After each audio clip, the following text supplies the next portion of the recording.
México pasa a una etapa de gobernabilidad, en donde siguen los momentos o las discusiones de nuestra dependencia respecto, por un lado, a la corona española y por otro lado a México independiente. El federalismo se impone como una política gubernamental. Llegan al gobierno diversos próceres del presumible movimiento de independencia, que al final de cuentas, fíjense, ya llevamos más de 26 años, y don Antonio López de Santana asume la presidencia de México. Don Antonio López de Santana considera que es necesario modificar el texto constitucional de 1824, convoca a un Congreso Constituyente y expide lo que se llaman las 7 leyes o leyes constitucionales o bases constitucionales para un gobierno. Podría considerarse el tercer instrumento constitutivo del Estado mexicano. Recuerden, Constitución de Cádiz, Constitución del 24 y Constitución del 36.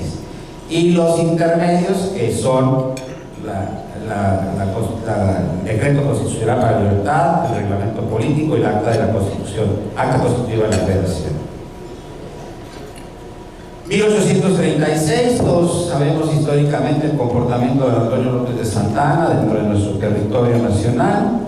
1840, 1843, una dependencia muy formal, 1847, toda la década de los años 40 del siglo XIX, emergen conflictos de índole social, por un lado, derivados del comportamiento de la Iglesia dentro de nuestro territorio, lo tenemos que reconocer, y del gobierno en funciones. Una afrenta muy interesante que divide a la nación, no solo por ellos, por los intereses propios de la Iglesia, sino también por los intereses de carácter social dentro del país, que logra conformar dos grupos sociales: por un lado los liberales y por otro lado los conservadores. En este año 1836, hemos de reconocer que es un dato histórico olvidado. Es en 1836 cuando realmente la corona española reconoce la independencia de México. 26 años después de un movimiento insurgente, la corona española, pudiéramos expresar, se da por vencido respecto de sus intereses. Todo este periodo nombró virreyes, todo este periodo nombró emisarios del rey para ver si podía lograrlo. Creo que realmente se encargaron de establecer mecanismos para poder determinar sus intereses que tenían dentro del territorio.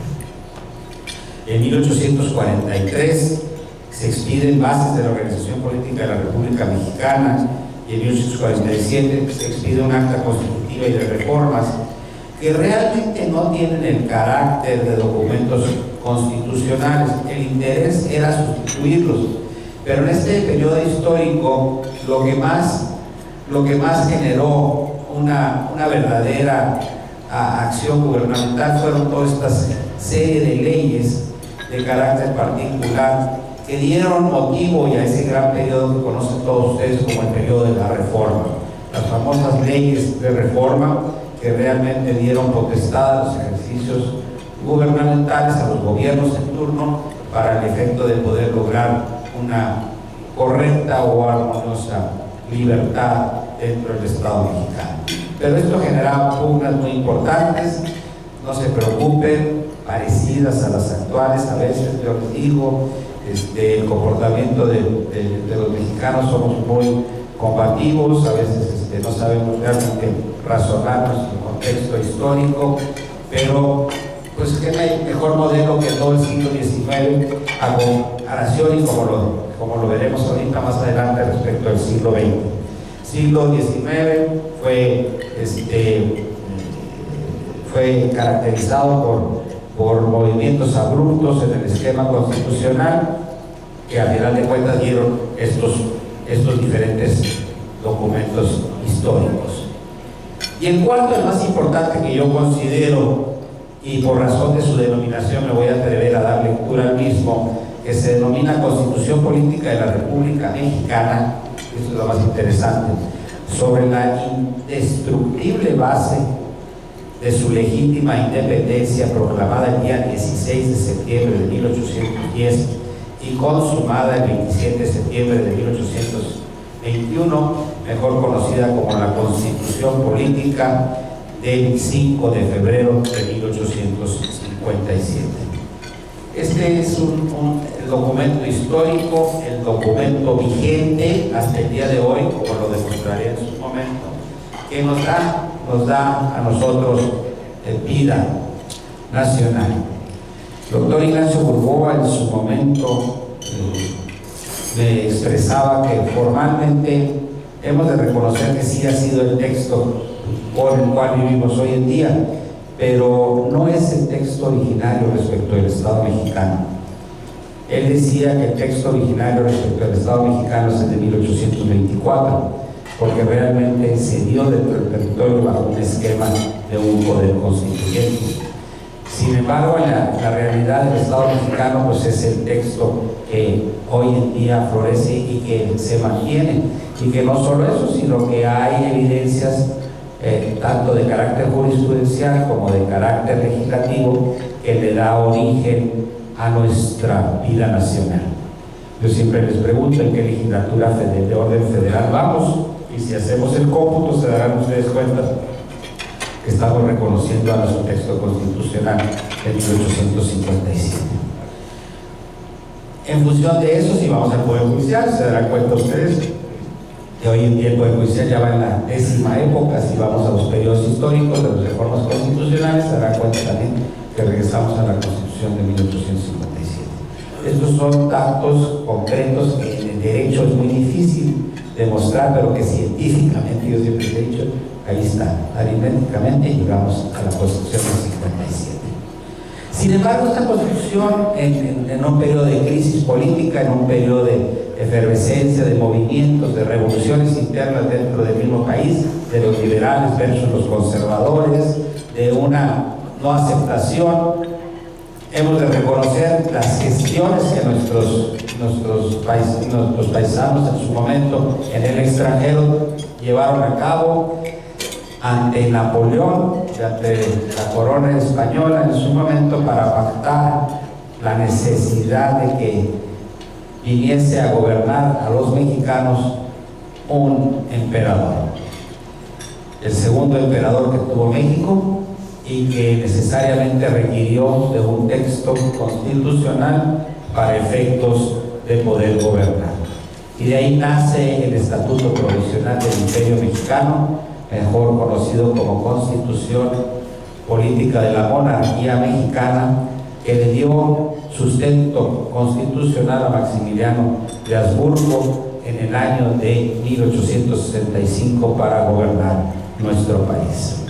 Hay un rompimiento respecto de un esquema republicano, federal, y hay un rompimiento respecto de un imperio mexicano que tenía como objeto tratar de abolir, dejar sin efectos o dejar la Constitución de 1857.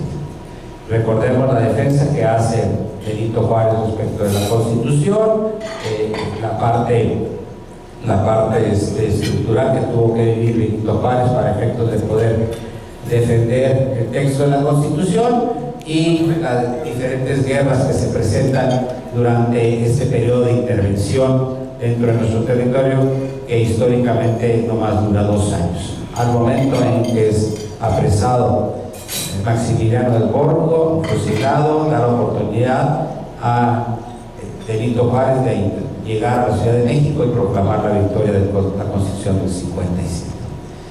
Históricamente, la Constitución del 57 se restaura en la República, se logra mantener el orden constitucional. Sin embargo, seguimos generando problemas de índole política que hacen necesario defender el texto original de la Constitución y que hace necesario hacer modificaciones al mismo para poder lograr legitimar el actuar de nuestros gobernantes en su momento. Algunos dicen que la cicuta fue necesariamente una guerrita que ayudó para revolucionar o a llegar para más próximo a la muerte de don Benito Juárez, y otros dicen que pues fue pura coincidencia respecto del estado de salud de Benito Juárez, que aceleró la necesidad de poder modificar el gobierno. Después de esto, la llegada, se genera la revolución, se hace un movimiento revolucionario interno en nuestro país, asume el poder, que en un momento se declara victorioso, y le gusta el poder, y pues se queda en el poder por más de 30 años. Fue al porfiriato. Porfiriato, dentro de lo que es el texto constitucional, pues sube sus reformas para generar el campo de lo que es.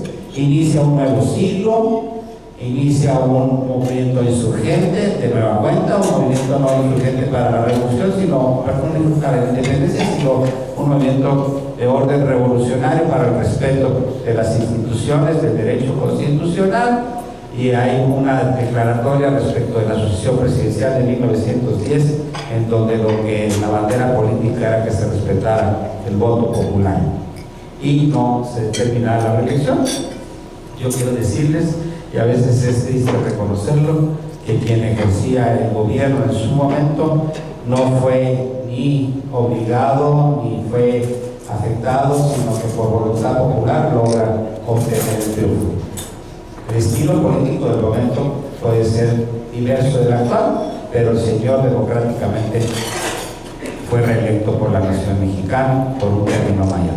En razón del descontento social, el señor después, en 1911, en mayo de 1911, decide renunciar, y es un hombre que abandona el país con todos los honores que un mandatario, dignatario, jefe de Estado, el pueblo mexicano le otorga para abandonar el país. Ya el exilio es otra cosa, su actitud política es otra cosa, y asume el poder que en su momento generó propiamente una sucesión presidencial.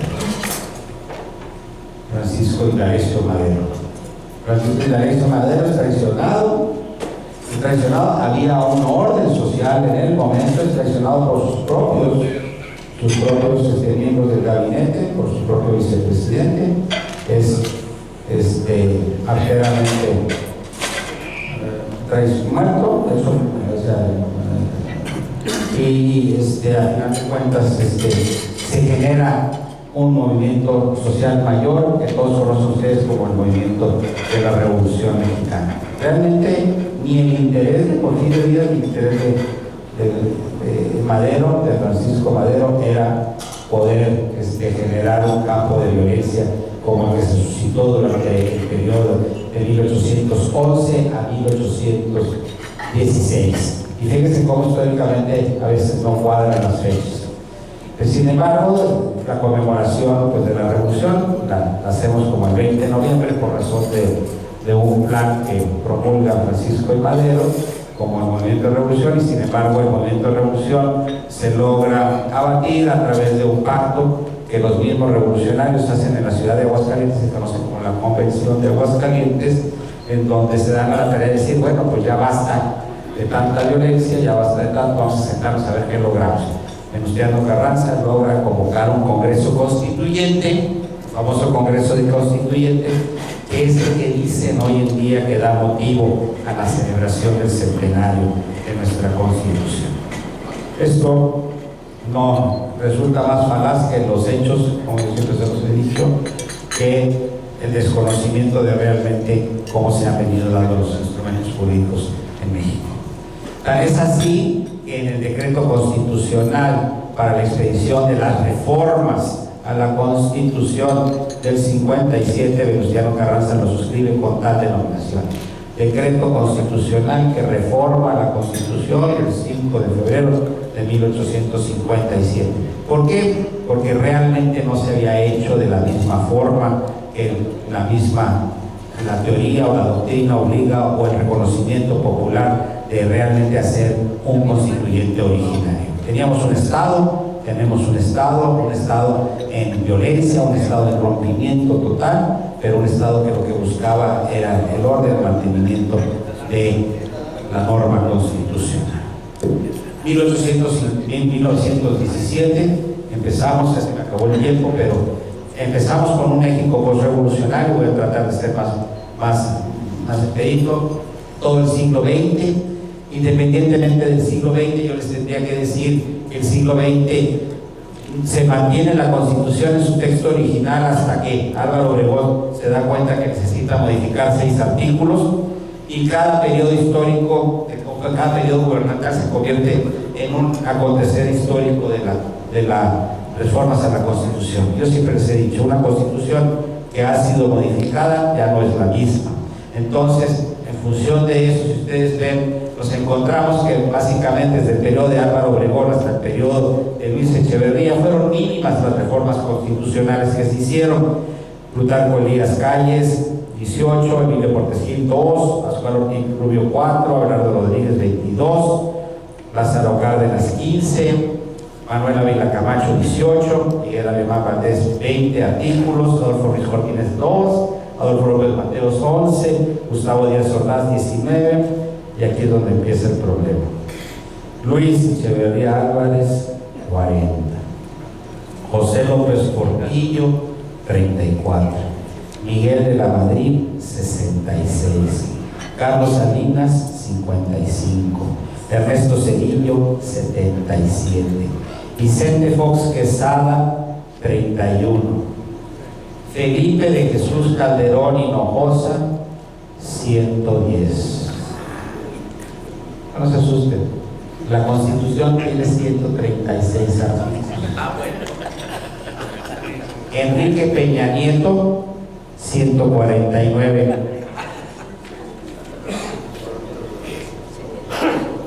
En un congreso en el que me encontré la semana pasada, decían: ¿realmente tenemos el mismo texto constitucional? Nuestro texto constitucional en su origen contaba con 18,000 vocablos. En el año 2017 nuestro contexto constitucional cuenta con 66,000 vocablos. Entonces, ¿qué hemos hecho?